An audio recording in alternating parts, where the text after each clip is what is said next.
देवस्य धीमहि धियो यो नः प्रचोदयात्.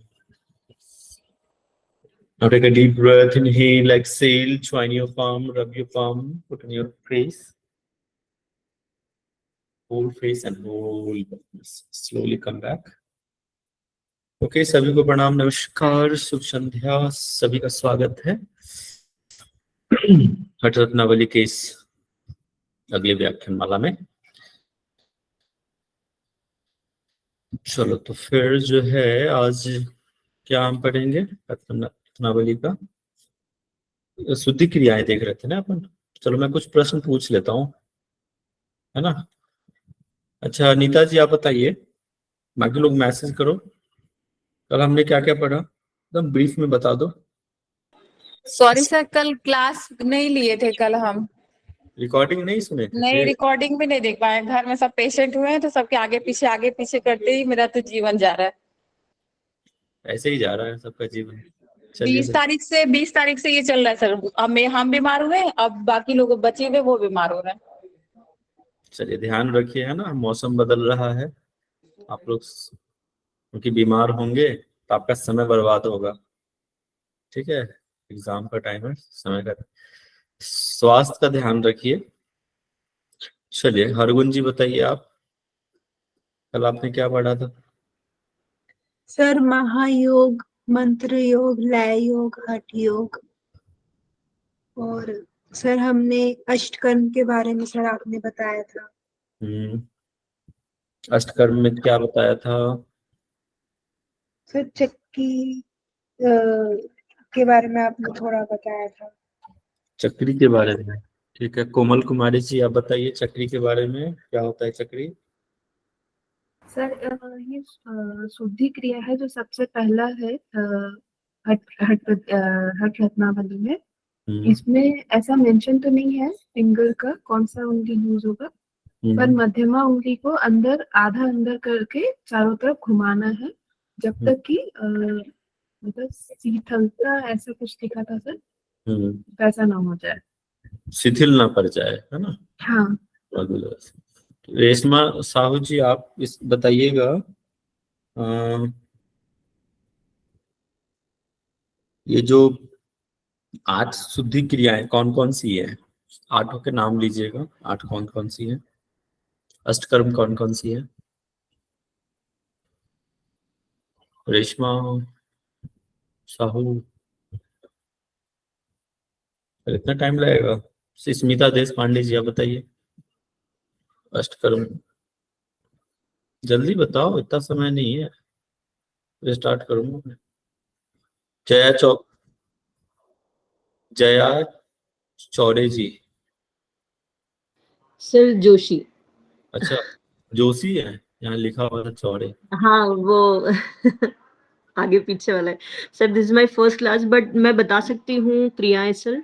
बताइए. इसमें सर नौली है, धोती है, और नेति है, बस्ती सर, और त्राटक, और इतनी इसमें फिलहाल मैंने देखी थी सर. कुछ बाकी रह गया शायद इसमें. बहुत चक्री जो शुरू में बताया था, बट चक्री के बारे में आई एम नॉट अवेयर क्या है चक्री सर. पहले मैंने नहीं पढ़ा है चक्री के बारे में. ठीक है, कौशल्या सोरेन जी सुन लीजिए ना क्या क्या होता है. जी बताइए कौशल्या जी. कृपा शंकर. हाँ जी सर. सर क्वेश्चन बोलना एक बार दोबारा से. ये अष्टकर्म कौन कौन से हैं जल्दी से बताइए, सीरीज में बताइए, सीरीज में. जी जी, चक्री, नौली, धोती, नेति, बस्ती और गजकरनी, त्राटक और कपाल भाती. उसको कपाल भाती को मस्तक भाती. ठीक है. ये अष्ट क्रियाओं में सबसे श्रेष्ठ कौन सा है? मेघा श्रीवास्तव जी आप बताओ. अरे चक्री को सबसे श्रेष्ठ माना है सर इसमें. ठीक है, चलिए मैं स्क्रीन प्रेजेंट करता हूँ. स्क्रीन प्रेजेंट हो रहा है तो बताइएगा एक बार आप लोग फिर से. हो रहा है स्क्रीन प्रेजेंट? Yes sir. चलिए तो फिर देखो चक्री तक हमने देख लिया था, है ना कल। आज जो है अपन इसके आगे देखेंगे, वो है नौली से आए थे, है ना। 20 नंबर से होगा आई थिंक। 33 सर। 33 है।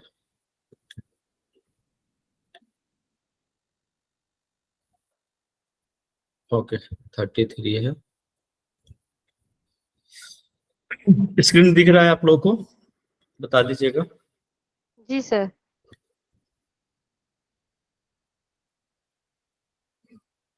देखो नौली है, इसके बारे में जानेंगे क्या होता है नौली। देखो यहाँ पे ना थोड़ा सा कंफ्यूजन है, दो प्रकार के बताया है नौली इसमें, एक तो बाह्य नौली, एक अंतर नौली। बाह्य नौली के बारे में तो बता दिया है, लेकिन अंतर नौली की विधि जो है थोड़ी सी कंफ्यूजिंग है। तो जो है सो है, बस आपको इसको रख लेना है, ध्यान में रखना है, ठीक है। बाह्य नौली क्या है, दो प्रकार की नौली बता दिया, एक तो बाह्य नौली और दूसरा अंतर नौली। दो प्रकार बताया है। आप वहां आपने पढ़ा होगा वहां पे भ्रमर नौली, किसमें पढ़ा था, घृण संहिता में पढ़ा होगा, वाम नौली, दक्षिण नौली, भ्रमर नौली, है ना। यहाँ पे दो प्रकार बताए, इस बात को ध्यान रखना है, बाह्य नौली और आंतरिक नौली। बाह्य नौली क्या है, इसमें नॉर्मल जो अपन देखते हैं कि आगे की तरफ झुककर, है ना, पेट के मांसपेशियों को दाएं बाएं घुमाना है, ठीक है। और ये उच्च श्रेणी का अभ्यास कहा जाता है नौली को, बस ये ध्यान रखना। श्रेष्ठ नहीं है, सर्वश्रेष्ठ तो चक्री ही है, इसी का ध्यान रखना है। और क्या कह रहा है इसमें, नौली के लाभ बता दिया है। नौली सभी हठ क्रियाओं का ताज है। क्या ध्यान रखेंगे, हठ क्रियाओं का ताज। वो क्या हो गया, इसको मतलब प्रमुख बोला है कि हाँ नौली क्रियाएं जो हैं सारे हठ क्रियाओं का ताज माना है, लेकिन वहां पे सठ क्रियाओं की बात है। यहाँ पे नॉर्मल हठ क्रिया है, वहां क्या था, सठ क्रियाओं का था। चक्री के लिए सारे ही सठ क्रियाओं में सर्वश्रेष्ठ था चक्री। अगर कोई पूछ दे कि हठ क्रियाओं में श्रेष्ठ कौन सा होगा, तो यहाँ पे नौली लिखिएगा, हठ क्रिया, उसमें सारे ही आ जाएंगे। जो भी हठ यौगिक जो अपन क्रियाएं करते हैं, इसमें हम समझते हैं कि इसमें आसन प्राणायाम मुद्रा सारे से ही तात्पर्य होगा कि सारे ही हठ क्रियाएं, उसमें ये जो है नौली होगा, इसका ध्यान रखना। इसका लाभ बता दिया कि जठराग्नि प्रदीप्त होती है, पाचन शक्ति में सुधार आता है, डाइजेशन अच्छा होता है, तंदुरुस्ती आती है, निद्रा ये सब जो होती है, आलस्य वो नहीं रहेगा, त्रिदोष जो है समाप्त हो जाएगा, वात पित्त कफ जन्य रोग जो है वो दूर हो जाएगा।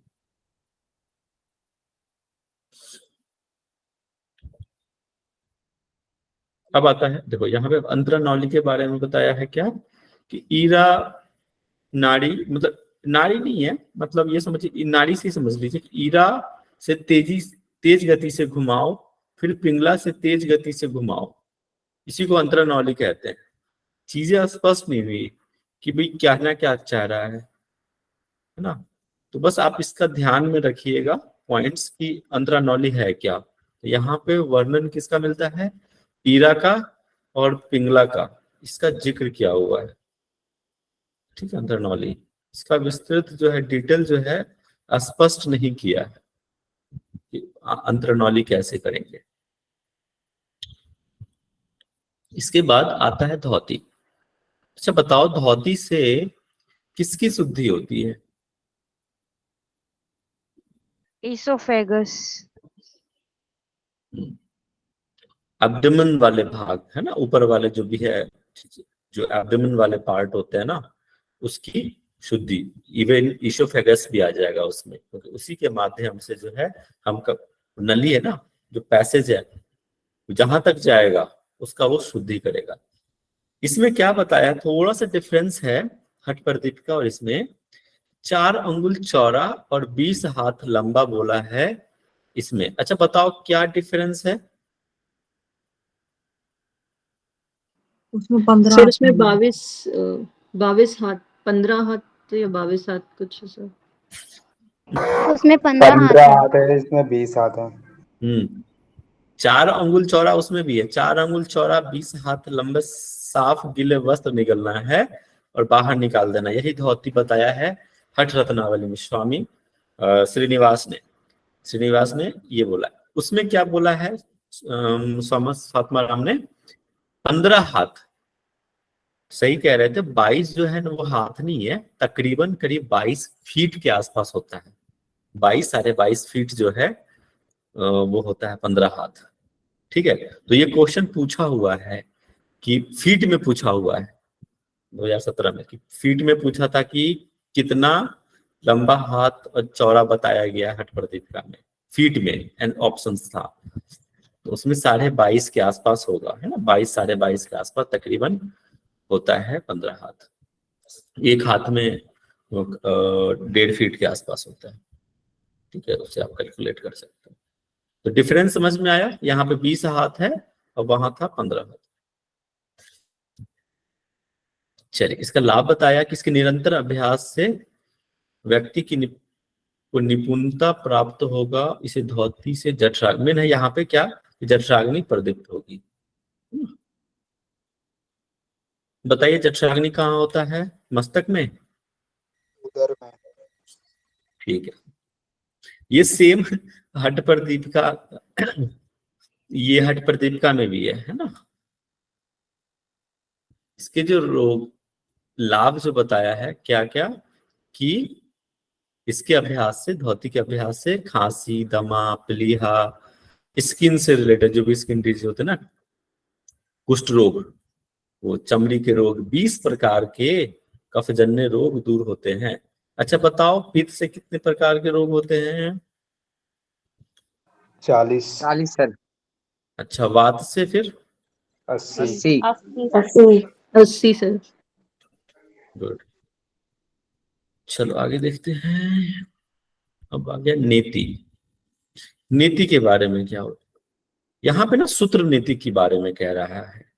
यहाँ पे भी थोड़ा सा डिफरेंस मिलता है कि नेति के लिए 6 वितस्ती बताया है श्रीनिवास जी ने।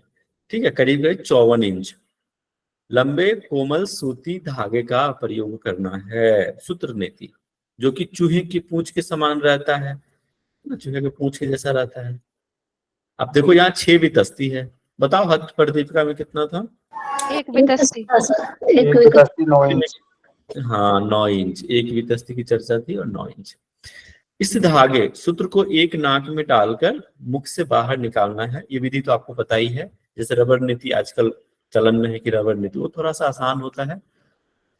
जो सूत्र होता है वो थोड़ा सा टफ हो, इसलिए भी माना जाता है। उसमें एक धागा रहता है, मोम से लगा हुआ रहता है, वो मोम का बना हुआ, उसको सॉफ्ट बनाने के लिए। ठीक है, वो थोड़ा सा खुरदुरा रहता है और हमारे नाक का स्किन जो है वो अंदर बहुत सॉफ्ट है, इसलिए कई बार जो है ब्लीडिंग भी आ जाती है इसको करते टाइम पे। वैसे डरने वाली बात नहीं होती है, इजिली आराम से हो जाता है, लेकिन इसका अभ्यास करने से पहले रबर का अभ्यास करना जरूरी होता है। उससे कर लिया तब जाके सूत्र का अभ्यास करना।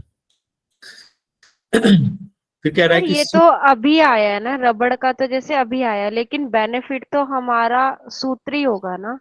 हाँ देखो, यहाँ तो हठ योगी ग्रंथ में तो सूत्र का ही चर्चा है, रबर का नहीं है। तो सूत्र अवेलेबल नहीं है मार्केट में इतना में सर। नहीं, मार्केट में है अवेलेबल, क्यों नहीं अवेलेबल है सूत्र, लेकिन हर ये जगह इजी नहीं मिलता सर, कठिन होता है। ठीक है, रबर आसान होता है, स्मूथ होता है वो करना। ठीक है, बना भी सकते हो आप, बनाना आता है, उसमें गिरण सहित हम बता रखते हैं। अरे वो मिल जाता है, ऑनलाइन मंगवा लो, हर चीज अवेलेबल है। ठीक है, चलिए अब आता है कि नाक में डाल के मुंह से निकालना है, फिर धागे के दोनों सिरों को पकड़ के आगे पीछे करते हैं, घिसते हैं। ठीक है जी, तो मैं आपको दिखा भी दूंगा लास्ट में कैसे वो करते हैं, मेरे पास होना चाहिए। तो नासिका से छिद्रों से घर्षण करें और फिर मंथन करें। सिद्धो ने इसे नेति कहा है। इसका देखो लाभ इंपोर्टेंट है, देखो विधि तो बहुत नहीं, नेग्लिजिबल चांसेस होता है पूछने का, बट एग्जामिनर के ऊपर होता है कि भाई कौन सा क्वेश्चन, लेकिन ज्यादातर चांसेस होता है लाभ से पूछने का। तो ध्यान में रखना कि इसके लाभ क्या है, इंपॉर्टेंट है क्या है। अब देखो कूट में क्वेश्चन पूछा जाता है, कूट में अब दे देगा कि नेत्र की ज्योति भी प्रदान, इसमें ना कपाल ये त्राटक भी दे देगा, नीति भी दे देगा, नेत्र ज्योति प्रदान करता है, फिर कूट मिलाइए A B C C D, इस तरह से कूट पूछता है आजकल। ऐसे आसान क्वेश्चन नहीं पूछेंगे कि भाई नेत्र ज्योति कौन प्रदान करता है, ऑप्शन दे देगा इजी वन, नहीं, कूट पे ज्यादा क्वेश्चन, इसलिए थोड़ा सा डीप पढ़ने का कोशिश कीजिएगा। देखो कपाल शोधन होता है ना, साइनस जो भी हमारे, देखो साइनस हमारे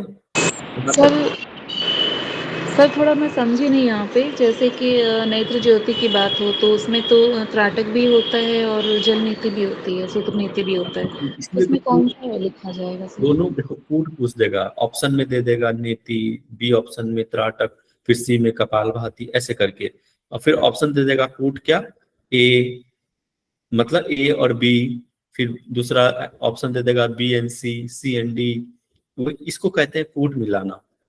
मैं क्वेश्चन में तो इस तरह के क्वेश्चन आप लोग को देता ही रहता हूँ टेस्ट वेस्ट में। तो कूट सर यहाँ पर अग्र बताया सर, क्या या उत्तम अभ्यास अग्र? अरे देखो ऑप्शन में तो ये श्लोक में नहीं है, लेकिन इस साइनस को साफ कर, जो भी हमारे म्यूकस होते हैं ना, म्यूकस उसको साफ करता है साइनस, यहाँ पे म्यूकस से समझो आप, ठीक है। हमारे जो फ्रंटल नोज के पास जो भी है, नाक, अब भाई ऊपर थोड़ी साफ करेगा ये नेति का सूत्र नीति, क्योंकि या इस आईब्रो के जस्ट ऊपर भी साइनस पार्ट है, आपको पता है ना, एनाटॉमी पढ़ी होगी ना, ये जो भाग है पूरा साइनस का होता है।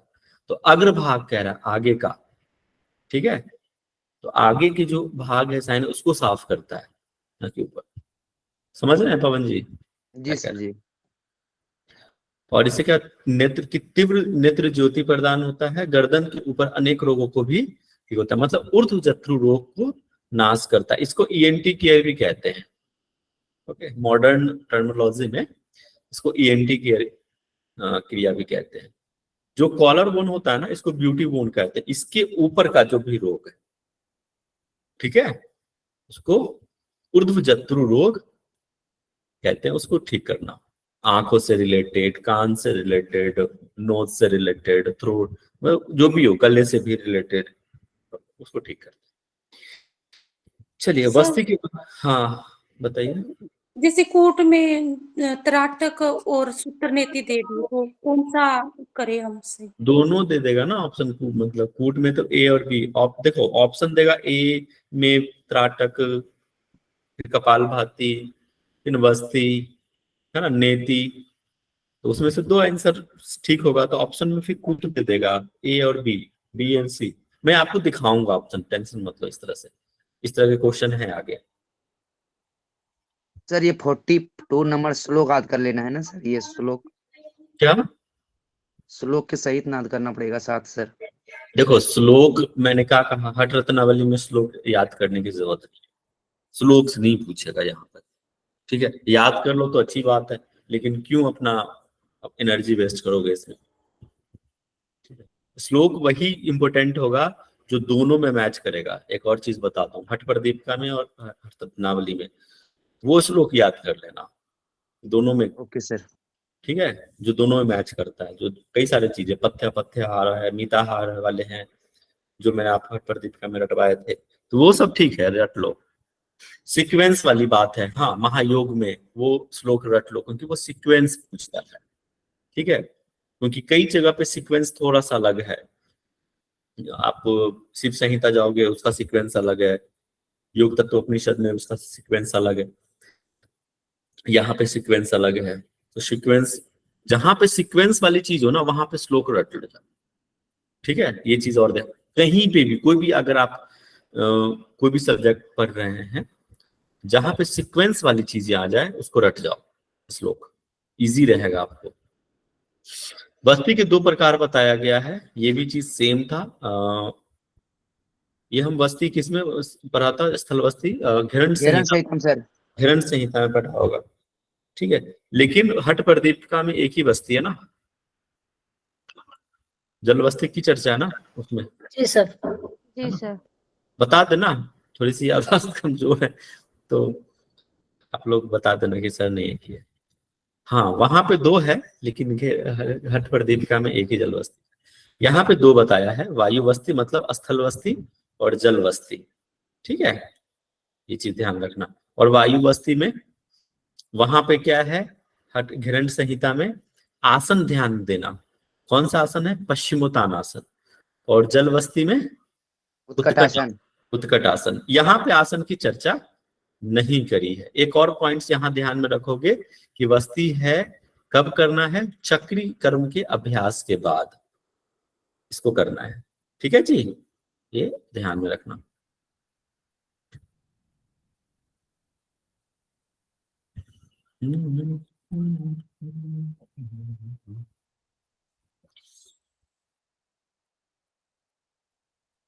इसका लाभ देखो बता दिया है। उधर से वायु, ये वायु बस्ती का है। ये क्या होता है कि उधर को वायु से भर लो, पेट को गुब्बारे के जैसा भर लो, और उसको फिर क्या करना है, कुछ देर के बाद, वहां पे क्या था, चलाने के लिए था, है ना, उधर में चलाना है और फिर मलगुदा द्वार से बाहर निकालना है। यह है कि कुछ देर होल्ड किया और फिर वायु को गुदा द्वार से बाहर निकाल दिया, ये वायु बस्ती है। इसका बाद है जल बस्ती। आसन की चर्चा नहीं है, ठीक है ना, कौन से आसन में करना ये ध्यान रखना। नाभि तक, नाभि पर्यंत जल में बैठकर, ठीक है, चक्री कर्म करना है पहले, ठीक है। चक्री कर्म किया, अपने मलगुदा द्वार के जो है उसको आप क्लीन, मतलब वो क्या कहें उसको, पूरी तरह से फैलाव होना चाहिए, इसलिए चक्री कर्म करते हैं। तो चक्री कर्म करने के बाद फिर क्या करना है, गुदा द्वार से पानी खींच लेना है, पेट में पानी को भरना है और फिर अधोमार्ग से बाहर निकाल देना है, ठीक है, बाहर निकाल देना है। इसी को हम कहते हैं, जब इसमें क्या अपनी क्षमता अनुसार पेट में पानी को भरना है और फिर कुछ देर के बाद बाहर निकाल देना है, रोके फिर बाहर निकाल देना। इसमें देखो एक और सर, ये विचित्र करनी शब्द क्या आया है ऊपर? विचित्र करनी, ज्यादा वो मत समझो कि क्या करना है। विचित्र करनी समझ लो कि विचित्र करनी का कोई स्पष्ट नहीं है, लेकिन वही है, चक्री कर्म करोगे ना, उससे खींचा और फिर बाहर निकाल दिया। विचित्र करनी का स्पष्ट कहीं पे भी किसी भी जगह पे वर्णन नहीं मिलता है कि एक्चुअली है क्या विचित्र करनी, इसलिए इसके बारे में इतना मत सोचो, ठीक है। चक्री कर्म का ध्यान देना कि चक्री करने के बाद ही बस। हाँ जी, चक्री कर्म का पर्यायवाची लगता है ये मुझे। हाँ, मुझे भी ऐसा प्रतीत होता है, विचित्र करनी चक्री का ही हो सकता है, बट नहीं कहीं दिया हुआ है तो हमने ज्यादा लॉजिक नहीं लगाना है। कहीं पे भी मैंने बहुत इसको समझने का प्रयास किया कि कहीं इसके बारे में कोई चर्चा ही नहीं मिला मुझे, विचित्र करनी एक्चुअली है क्या, है ना। तो चक्री हो सकता है ना, हो सकता है कि चक्री हो, बट स्पष्ट नहीं है इसके बारे में, तो जो नहीं है उसको वहीं छोड़ दो, ठीक है। देखो योग में आपको बताऊं, योग में ऐसे कई सारे चीज है ना जो हमारे समझ से परे है, और उसका वर्णन भी कहीं इस तरह से व्याख्या अच्छे ढंग से मिला नहीं है। अगर कहीं इस तरह की व्याख्या मिलती है तो हम समझ में आता है, मिला ही नहीं है तो उसको आप क्या कर सकते हैं, छोड़ सकते हैं। हाँ, आप लोग जब पीएचडी करना तो इस पर शोध करना कि आखिर क्या होता है, रिसर्च करना, ये भी शोध का विषय हो सकता है, ठीक है, पीएचडी में। या आप, कई लोग ऐसे हैं जो हट प्रदीपिका पे पीएचडी करा है उन्होंने। चलिए, अब आता है बस्ती कर्म के अभ्यास के बाद 3 घंटे 3 घटी मतलब 72 मिनट, 3 घटी मतलब 72 मिनट, ये ध्यान में रखना। ये दोनों ही पॉइंट्स आपको ध्यान रखना है, एक तो मिनट में याद रखना है, 1 घटी में कितना मिनट, 24 मिनट, 24 मिनट, तभी तो 3 घटी में 72, 24 दिया 72 मिनट हो जाता है। तो घटी याद रखना, 3 घटी या तो 72 मिनट। दोनों चीजें याद रखना, दोनों में से कोई भी एक पूछ सकता है। कुछ नहीं खाना चाहिए, पूछ सकता है कि वस्तीकरण के अभ्यास के बाद कितने घंटे या कितने मिनट तक साधक को कुछ नहीं खाना चाहिए, ये क्वेश्चन बन सकता है। तो 72 या 3 घंटे। उसे शांत भाव से अधिक वायु रहित स्थान पे बैठना चाहिए। बाद में संयमित और मधुर आहार लेना चाहिए।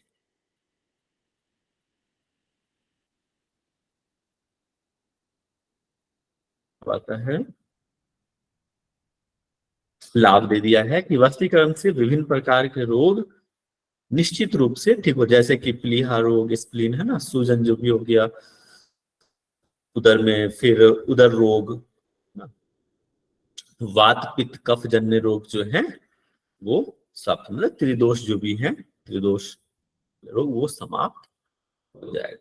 इसके बाद कह रहा है जलवस्ती के बारे में। जलवस्ती का अभ्यास से क्या होगा, स्फूर्तिदायक होता है, पुष्टिदायक होता है और अंगों को बैलेंस करने का काम करता है, डाइजेशन को भी बढ़ाता है और शरीर के जीर्ण रोग जो बहुत क्रॉनिक डिजीज हम जिसको कहते हैं उसको भी समाप्त करता है।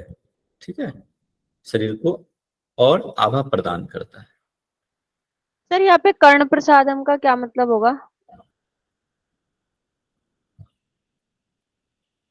देखो धातु इंद्रिया है ना, धातु मतलब जो रोग हैं धातु इंद्रिया, इन धातु वाले जो भी जो हमारे सप्त धातु वाली चीज है ना वो हो गया। कर्ण प्रसाद मतलब यहाँ सुनने से समझ सकते हैं इसको, कर्ण प्रसाद। सर ये अंतःकरण है, पूरा जुड़ा हुआ है। अच्छा एक मिनट, धातुवी इंद्रिय, अच्छा हाँ अंतःकरण, अंतःकरण है। जब इसको अन्वय करोगे ना, धातु इंद्रिया अंतःकरण प्रसाद, ये सारे चीजें अंतःकरण में क्या हो गया, अंतःकरण में कौन कौन से आते हैं बताओ, मन बुद्धि और अहंकार। ठीक है, ये सारे चीज हो गए। इसके बाद देह में कांति आता है, देहाश्च कांति मतलब शरीर में आभा मिलता है, जो यहाँ लिखा हुआ है शरीर को आभा प्रदान करता है। दहन प्रदीप्तम जठराग्नि को प्रदीप्त करता है, या यहाँ पे समझ लो पाचन शक्ति को बढ़ाता है। ठीक है, और अशेष रोगों को मतलब जो त्रिदोष है तीनों ही दोष को समाप्त करता है, अशेष दोषों ने। और क्या हो गया, यही जलवस्ती है। इसके अभ्यास से क्या होगा, ये सारी चीजें दूर हो जाएगी। इसका लाभ बता दिया। ठीक है, हिंदी वाले याद रख लो, हिंदी वाले से ज्यादा चांसेस है पूछने का, हिंदी वाले, इसलिए मैं हिंदी पढ़ा रहा हूँ। ठीक है, हठ प्रदीप, देखो यहाँ पे अब हठ प्रदीप का मैं बताया है, जो अभी कहा ना उत्कट आसन में करना है वो हठ प्रदीप का बोला है। अब आता है गज करनी। गज करनी क्या होता है, अच्छा बागी क्रिया किसी को पता है? कुंजल और बागी है ना वो, व्याघ्र क्रिया, व्याघ्र भोजन के जो पश्चात खाना से खाने भोजन के करने बाद के जो होती है पश्चात। सर। हाँ, खाना खाने के बाद 1.5 घंटे बाद। एक बार मेरे कंपटीशन का वो देना था तो मैंने यही किया था, बागी क्रिया मतलब खाना खाया हॉस्टल में, उस दिन बड़ा पकवान बना था, संडे मिलता है हम लोग को, ऐसे था, और बाकी दिन हम सात्विक खाना, लहसुन प्याज तक नहीं, कुछ नहीं, तो हमने दबा के खा लिया। कॉलेज का टाइम था, तो ये पता चला कि कंपटीशन का ऑडिशन होने वाला। अब क्या करें, अब तो खाया है भाई पेट भर, सब बुला रहे कुंदन करो तुम पार्टिसिपेट करो। ठीक है, अब यार खाना खा के कौन आसन करेगा, है कि नहीं। तो हमने कहा चलो, तो हमने क्या किया, गुनगुना पानी पिया और जो भी खाया था सारा बाहर निकाल दिया। बहुत थोड़े से समय के लिए अफसोस भी हुआ कि यार इतना स्वादिष्ट भोजन हमने खाया है, लेकिन चलो कोई नहीं। तो उसको कहते हैं कि जब आप खाना खा के जो भी आपके पेट में है सारा हलवा पूरी जो भी खाया हमने बाहर निकाल दिया, फिर गए अपन ऑडिशन दिए और मेरा टॉप 5 to 6 में भी आ गया था। तो चलो कुछ तो फायदा हुआ, नहीं तो नहीं होता तो पता चला कि ना रह घर के ना घाट के। तो देखो क्या करना है कि निरंतर अभ्यास द्वारा, पहले तो इसको आपको वायु पे कंट्रोल होना चाहिए, ठीक है। क्यों कंट्रोल होना चाहिए? क्योंकि देखो बता रहा, अपान वायु को ऊपर उठाना है। जब आपका अपने वायु गमन पे कंट्रोल हो जाएगा, उसमें क्या, अपान वायु को ऊपर उठाकर वमन क्रिया द्वारा पेट में जो भी हलवा पूरी रखा हुआ है भैया, जो भी मौजूद पदार्थ है, सबको बाहर निकाल देना है। हठ विद्या के ज्ञानियों ने इसे क्या कहा है? गज करने का। इसको ठीक है जी। आगे क्या है? लाभ दिया है क्या? इसका देखो क्या इसमें बताया है कि क्या करना चाहिए कि नारियल जल गुड़ युक्त, मार्कर, नारियल जल गुड़ युक्त जल तिल युक्त जल का सेवन करे, गले तक भरना है, अच्छे से पी लेना है, और सामर्थ्य अनुसार जल एवं वायु को धारण करने के पश्चात क्या करना है, और फिर अपने जो अपान वायु है, अपान वायु क्या होता है? नीचे, तभी तो उत्सर्जन क्रिया अपान वायु के द्वारा ही निष्पादित होता है। तो ऊपर की तरफ उठाना है, ठीक है, और फिर बाहर निकाल देना है। पवन पे नियंत्रित करे और वस्ती मार्ग से वायु का बाहर निकाल देवे। अच्छा, तो यहाँ पे थोड़ा सा अलग चीज मिल रहा है मुझे। तो वस्ती मार्ग से वायु को बाहर निकाल देवे, इसको देख लेते हैं। वस्ती वायु प्रकाशात। अच्छा, वायु को बाहर निकाल दिए, बट खाना को क्या किए? मुख से बाहर, बाहर तो उसी से निकालेंगे ना, मुख से ही निकालेंगे। कुंजल क्रिया। अच्छा एक मिनट, पहले वाले श्लोक में क्या दिया था?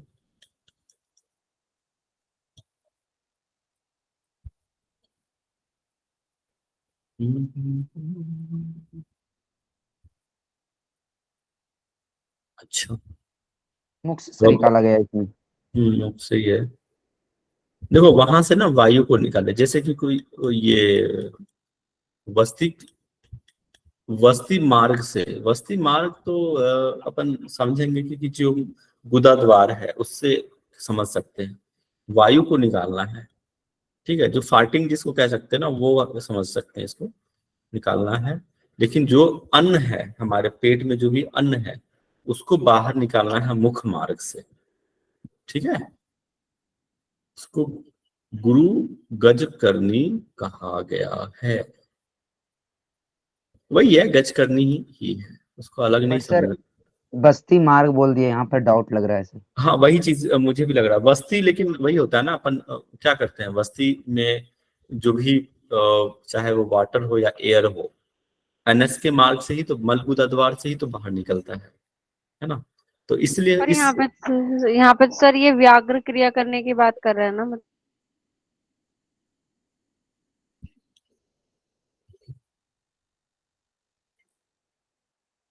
क्या हो गया?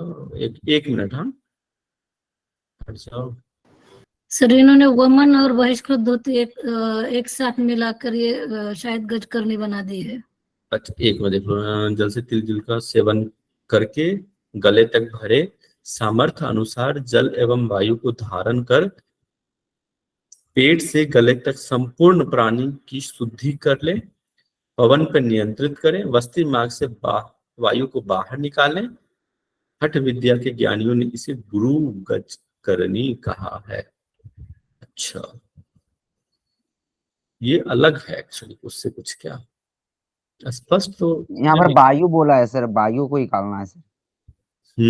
पानी भरे, ये सब जो लिया है, नारियल जल गुड़ जल तिल युक्त जल का सेवन करके।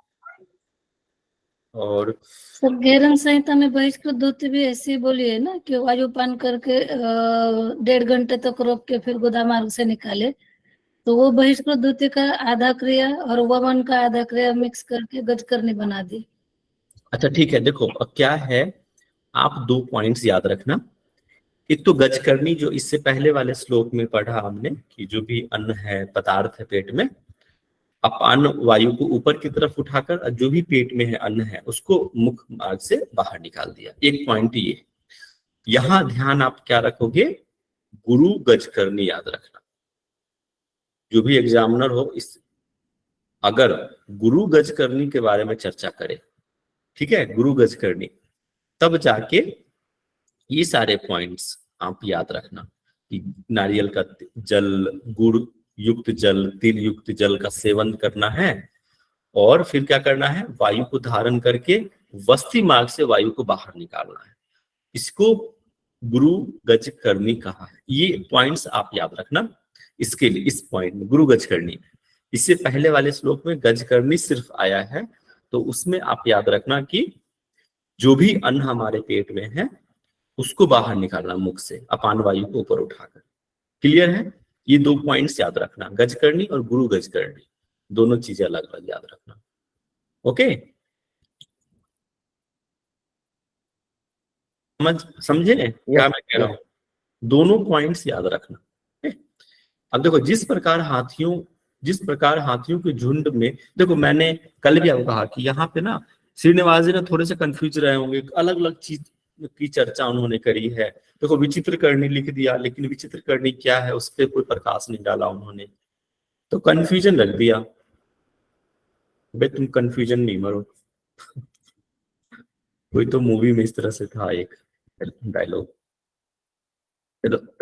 जिस प्रकार हाथियों के झुंड में इनका मुखिया चमकता है, उसी प्रकार गज करनी भी हट अभ्यासों में थोड़ा सा अलग हटके भी है। आपको भी लग रहा होगा कि बाकी हट क्रियाएं से थोड़ी सी अलग हटके है ये। कभी गज करने के बारे में चर्चा है, फिर गुरु गज करने के बारे में चर्चा है, थोड़ा सा अलग हटके है, और इसको प्रमुख बोला है हट अभ्यास में। ये ध्यान में रखना। त्राटक, त्राटक कैसे करते हैं?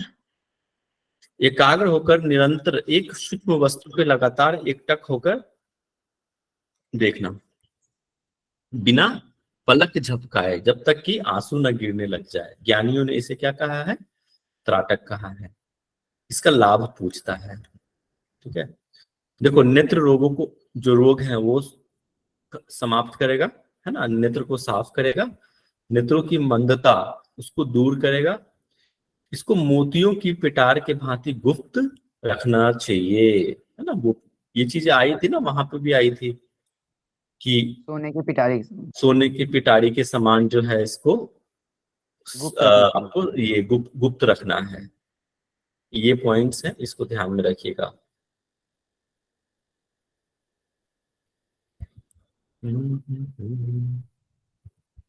पता है क्या? भ्रस्तिका, लोहार की धौकनी के समान, ठीक है, कपाल भ्रस्तिका इसको कहा है कि लोहार की धौकनी के भांति तेज गति से पूरक और रेचक करे। इसी को मस्तक भ्रांति भी कहते हैं। वहां आपने पढ़ा था, यहाँ पे नहीं है लेकिन स्टार्टिंग में हमने देखा था। तो मस्तक भ्रांति भी याद रखना, और कपाल भ्रस्ति कहा है इसको। सभी रोगों को नष्ट करने वाला है ये। क्या करता है फिर? और इसको क्या कहा? पूरक और रेचक करते हुए। देखो यहाँ पे ना एक और चीज, श्रीनिवास जी बहुत मतलब वेरिएशंस उन्होंने डाला है इसमें, कई वेरिएशंस उनमें डाला है। देखो ना, कपाल भस्त्री अब क्या कह रहा है कि सर को दाएं बाएं घुमा के सांस ले और छोड़ो। देखा आपने इस तरह की विधि कहीं और हठ योगी ग्रंथ में देखा है आपने? सब गुरुजन का सर अलग अलग मत होता है सर, ऐसा। हाँ, तो इसलिए कहता हूँ रेफरेंस जरूर याद रखना। यहाँ पे देखो अलग तरह का वर्णन है। अथवा कह दिया कि रेचक और पूरक करते हुए सिर को लेफ्ट एंड राइट घुमाए, इसको कपाल भ्रस्ति भी कहा है। तो इसका लाभ बता दिया है क्या कि कफ पित्त और जल जन्य रोगों को मिटाता है, ब्रह्मचक्र और कपाल की शुद्धि करता है। ब्रह्मचक्र ऊपर ही है, ऊपर वाले भाग।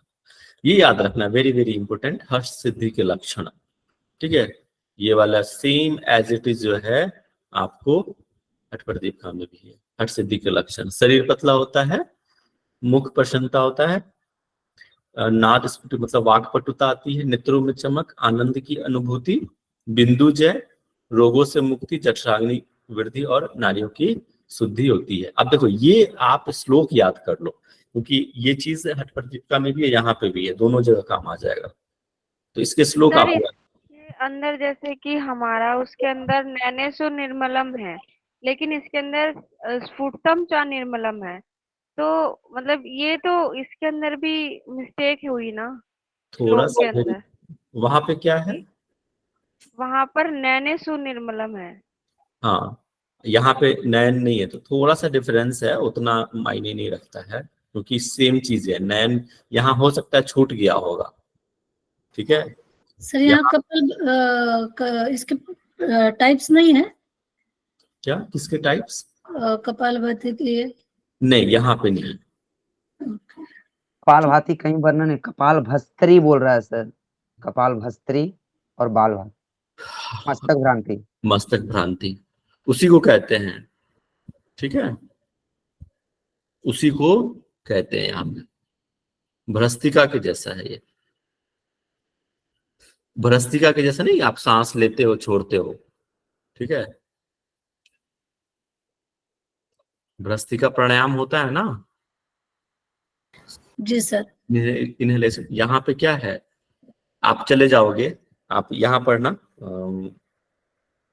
कपालभाति में वातकर्म कपालभाति, वो अनुलोम विलोम के जैसा दिया हुआ है। बताओ कहाँ पे दिया हुआ है? घेरन में सर अनुलोम विलोम के जैसा है वहां पे, वातकर्म कपालभाति है कि नहीं? जी सर। तो वो अलग है। तो ये चीजें ध्यान में रखना, कहाँ पे क्या कहा गया है, किस तरह से कहा गया है। लेकिन नॉर्मली हम लोग कपालभाति कैसे करते हैं, मतलब exhalation is a active process और inhalation is a passive process. Ramdev Baba ji के पास। हाँ जी, चलो अब आता है, ये आपको याद रख लीजिएगा, हठ सिद्धि के लक्षण। आगे देखते हैं। यार मुझे तो भूख लग गई।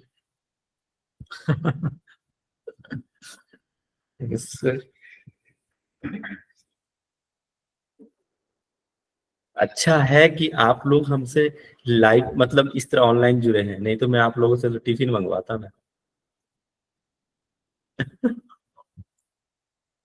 चलो अष्ट कर मजाक कर रहा हूँ, जोक सपाटा, डोंट वरी। आपको क्या सर, आप तो ऑनलाइन का जमाना आ गया, और आप तो एड्रेस तो भेजो। आओ कभी हवेली पे। आएंगे आएंगे प्रभु आएंगे। सर जेंट्स ही बुलाएंगे, लेडीज कोई नहीं बुलाएगा। क्या? वैसे ही हम परेशान होते हैं खाना बना बना के, और मेहमानों को क्या बुलाना। अच्छा जी। अतिथि सर, नॉट अतिथि देवो भव। हाँ। अरे एक मूवी हमने कुछ दिन पहले देखी थी, अजय देवगन की थी, अतिथि तुम कब जाओगे, बड़ा मस्त अच्छी मूवी है, देखना, ठीक है। हमारे कॉलेज में थे सर एक सर, बहुत ही मतलब ऐसे पर डे टिफिन मंगाते थे, 2-4 लाने ही पड़ते थे, वो किसी को नहीं छोड़ते थे। अतिथि तो ऐसे ही होता है ना, जो जिनकी तिथि अनिश्चित हो, कभी भी वो आ जाए बिना बुलाए, है ना। देखो एक चीज बताऊं मैं आपको, है ना, देखो थोड़ा बहुत ब्रेक भी चाहिए। वो घर बहुत खुशनसीब होता है जिनके घर अतिथि आते हैं। उनसे पूछो कि जिनके घर अतिथि नहीं आते हैं, ठीक है। तो इसीलिए घर पे जो आए उसको बहुत सेवा सत्कार करना चाहिए। हाँ, कुछ अतिथि ऐसे होते हैं कि ज्यादा ही सेवा सत्कार कर दोगे तो फिर बार बार भटके आपके पास आएंगे। अतिथि तुम कब जाओगे, सर एक मूवी बनी है ना, अतिथि तुम कब जाओगे करके। हाँ, चलिए फिर आते हैं अपने विषय वस्तु पे। देखिए आप लोग का लेक्चर है क्या 6 बजे से? हमें तो मन तो करता है पढ़ाते रहे। चलो पहले मैं इसको खत्म करता हूं। कह रहा है कि अष्ट कर्मों के अभ्यास के द्वारा मल जो है कफ, मल एवं वसा आदि जो फैट होता है, वसा को फैट भी कहते हैं इंग्लिश में, ठीक है, लिपिड जिसको कहते हैं, अशुद्धियों को दूर करने के पश्चात योगी को प्राणायाम का अभ्यास करना चाहिए। आपने वहां देखा होगा जो अष्ट क्रियाएं थी हठ प्रदीपिका में, क्या देखा था, जिनको श्लेष्मा आदि जो है, जिनको ओबेसिटी है ना, मोटापा है, उनको कहा गया है नेसेसरी करने के लिए, अन्यथा किसी को ऐसा नेसेसरी नहीं है। कर भी सकते हो, नहीं भी कर सकते हो हठ प्रदीपिका। यहाँ पे भी देखो करीब करीब उसी तरह का वर्णन है कि आपको कोई भी हठ योगी का अभ्यास करने से पहले, प्राणायाम का अभ्यास करने से पूर्व आपको अपने शरीर के सारे मल, कफ को, फैट को आपको दूर करना है। इसके बाद ही इसका प्राणायाम का हो, आसन का अभ्यास करना चाहिए, तब जाके आपको सिद्धियां आसानी से मिलेगी, सहज ही सफलता प्राप्त होगी। अब हाँ, वेरी वेरी इंपॉर्टेंट, ये जो अभी मैं आपको पढ़ा रहा हूं ये बहुत ध्यान से पढ़िएगा कि जो शुद्धि क्रियाएं हैं, सबसे महत्वपूर्ण इसका बताया है जो 6 चक्रों की शुद्धि होती है अष्ट क्रियाओं से। ठीक है, मैंने फर्स्ट लेक्चर में भी बताया था, यहाँ फिर से आपको रिवाइज करा रहा हूं मैं कि अष्ट शुद्धि क्रियाओं से 6 चक्रों की शुद्धि होती है, सभी रोगों का नष्ट होते हैं। यह प्राणायाम अभ्यास शुरू करने से पहले इसका करना चाहिए, मतलब ये भी जो शुद्धि क्रियाएं हैं प्राणायाम से पहले करना चाहिए, उसका आधार बनाना चाहिए। और ये क्या है, मोक्ष की प्राप्ति के साधन है। अब किसमें क्या है, देखो कौन से शुद्धि क्रियाओं से कौन से चक्र जागृत होते हैं ये देखते हैं अपन। इसको उत्तम स्वास्थ्य की प्राप्ति के लिए कहा गया है। चक्री कर्म को आधार की शुद्धि होती है। ठीक है, देखो चक्री कर्म से आधार की शुद्धि होती है मतलब क्या, मूल जो है हमारा एनएस जो है उसकी शुद्धि होती है। वज्रोली कर्म से लिंग की शुद्धि होती है, जो हमारे जेनाइटल ऑर्गन्स हैं उसकी शुद्धि होती है। वज्रोली हम आगे पढ़ेंगे, वज्रोली के बारे में। वज्रोली क्रिया आपने हठ प्रदीपिका में भी पढ़ा, गणन संहिता में भी पढ़ा होगा। ठीक है, वज्रोली, वहां पे तो 2 प्रकार बताए थे, अमरोली और सहजोली बताया था ना। ठीक है, वेरी वेरी इंपॉर्टेंट, ये आपको ध्यान में रखना है ये वाला श्लोक 63 कि कौन से शुद्धि से कौन से चक्र। नौली कर्म से नाभि क्षेत्र में स्थित मणिपुर की शुद्धि होती है। ठीक है, चक्री से बता दिया, मूल का आधार है, मतलब क्या, मूलाधार की शुद्धि होगी चक्री से।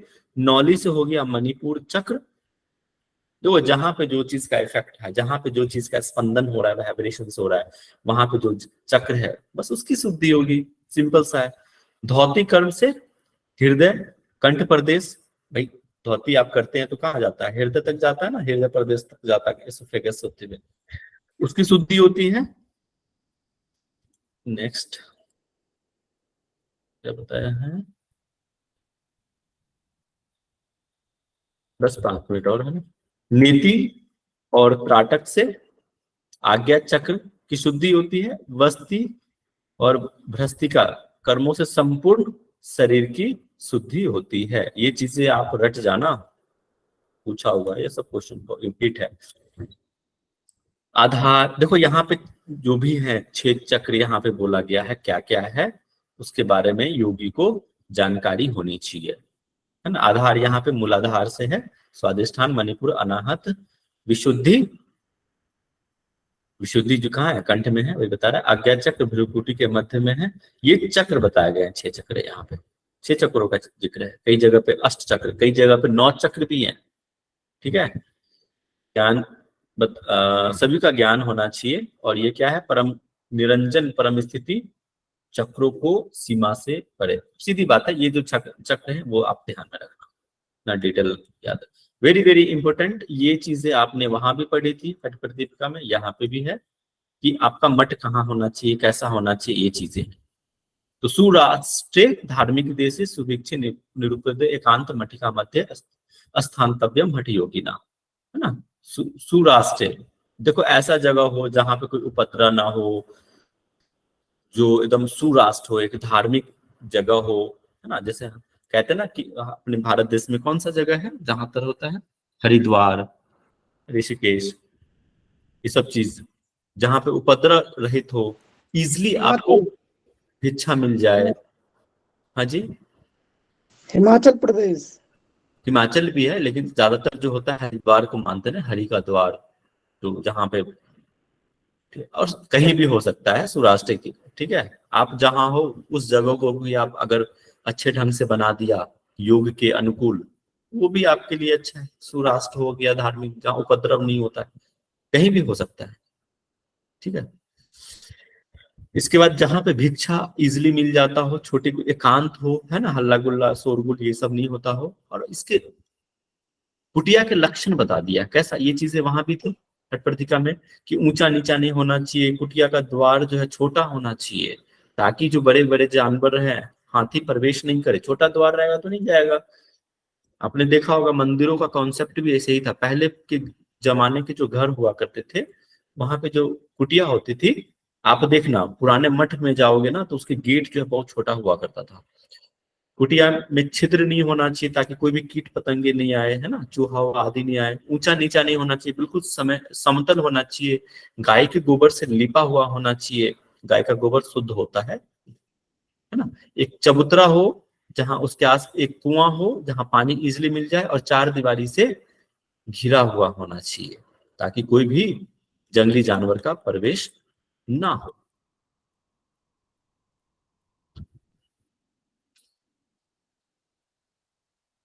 आपका क्लास है 6 बजे क्या?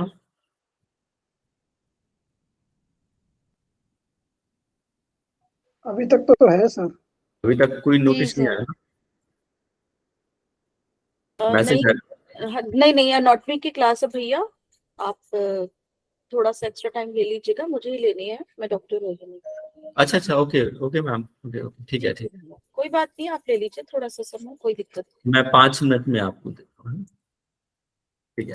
चलिए, देखो इसके बाद कह रहा है कि इस प्रकार की कुटिया में रहते हुए बिल्कुल चिंता नहीं होनी चाहिए, अगर चिंता करोगे तो भाई आपकी जो जिस लक्ष्य है राज्यों की प्राप्ति हो, जो भी सिद्धियां मिले वो चीजें नहीं होगी, है ना, और जो भी साधना आप करते हैं गुरु के सलाह से ही करना चाहिए, ये चीजें ध्यान रखना है।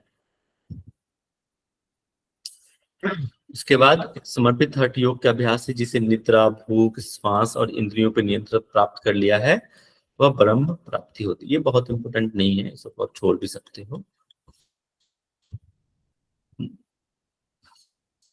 और कह रहा है कि जो योगेश्वर है ना, हे पार्वती, ये शिव जी कह रहे हैं पार्वती को कि जो योगेश्वर और योग शास्त्र की निंदा करता है वह व्यक्ति पृथ्वी पर क्या है, राक्षस के समान है।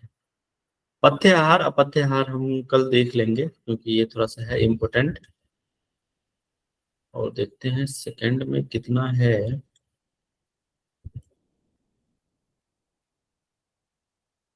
अच्छा, समाप्ति था, समाप्त कर दें क्या आप लोगों को? 5 मिनट लगेगा।